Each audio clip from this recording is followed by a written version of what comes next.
নমস্কার ভিউয়ার্স, শ্রী কিচেনে আপনাদের সবাইকে স্বাগত। আজকের ভিডিওতে আপনারা দেখবেন পনিরের একটা দুর্দান্ত রেসিপি। ঘরোয়া উপকরণে যে এত সুন্দর একটা দুর্দান্ত রেসিপি তৈরি করা যায় তা আপনারা এই ভিডিওতে দেখবেন।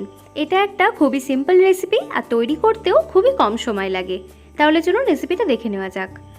এখানে প্রথমেই কড়াইতে দিয়ে দিচ্ছি সর্ষের তেল। তেলটা গরম হলে এর মধ্যে দিয়ে দিচ্ছি পনির। 200 গ্রাম পনিরকে তেলের মধ্যে দিয়ে একটু উল্টে পাল্টে নিয়েই এটা তেল থেকে ছেঁকে তুলে নিতে হবে। পনির বেশি ভাজলে তিতকুটে হয়ে যায়, তাই তেলে দিয়েই তারপর তেল থেকে ছেঁকে তুলে নিচ্ছি। আর গ্যাসের ফ্লেমকে একেবারে স্লোতে রেখেছিলাম। এরপর ওই অবশিষ্ট তেলে পেঁয়াজ কুচি দিয়ে ভেজে নিচ্ছি। অল্প একটু ভাজা ভাজা হয়ে এলে এর মধ্যে দিচ্ছি আদা কাঁচা লঙ্কার বাটা 2 টেবিল স্পুন। এটাকেও একটু নেড়ে চেড়ে নিয়ে তারপর এর মধ্যে দিচ্ছি ধনে গুঁড়ো 1 টেবিল স্পুন।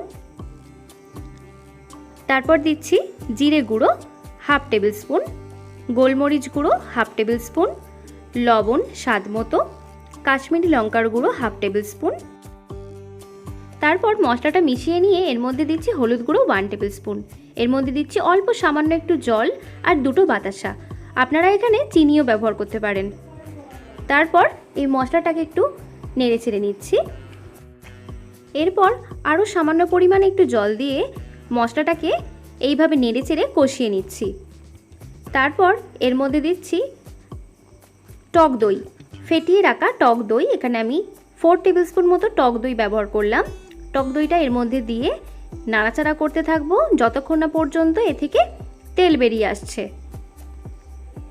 বেশ কিছুক্ষণ ধরে নাড়াচাড়া করার পর দেখুন এটা ড্রাই হয়ে এসেছে আর এ থেকে তেল বেরিয়ে এসেছে।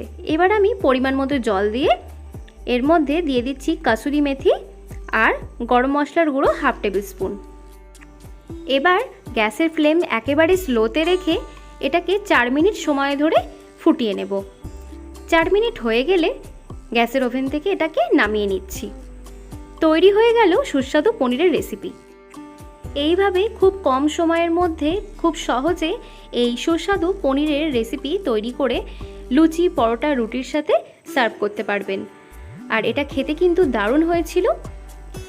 তাই আপনারা অবশ্যই বাড়িতে একবার ট্রাই করবেন আর আমাকে কমেন্টে জানাবেন যে আপনাদের কেমন হয়েছিল।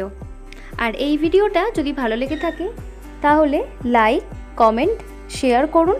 আর আমার চ্যানেলে নতুন বন্ধু হলে চ্যানেলটি সাবস্ক্রাইব করার জন্য অনেক অনুরোধ রইল। আর এই ভিডিওটা দেখার জন্য আপনাদের সবাইকে অনেক ধন্যবাদ।